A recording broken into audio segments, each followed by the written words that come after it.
Police believe this was a drive-by shooting. Officers found rifle casings here at the scene. Take a look behind me. We're told the woman who was killed was home in her apartment cooking when someone drove by and fired rifle rounds into the home. At this point, police say she does not appear to be the intended target. Still active here tonight on Sisson Avenue near the intersection of Park Street.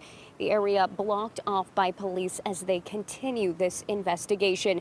Major Crime and Crime Scene Division are helping with the investigation, processing this scene and looking for any evidence. Police say they received reports of shots fired around 5 p.m. tonight.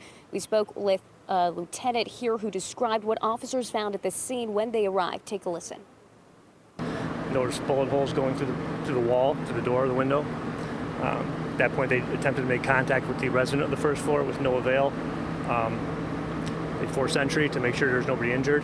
Upon entering the apartment, they heard a 55-year-old woman suffering from a gunshot wound, deceased on scene.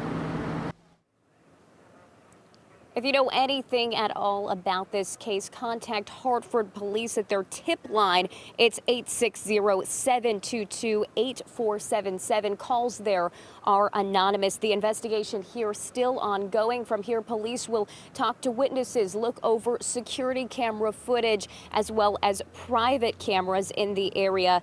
And we're still continuing to follow the scene, and we'll bring you the latest updates as we get them both on air and online at fox61.com. We're live in Hartford. Alicia Machado, Fox 61 News.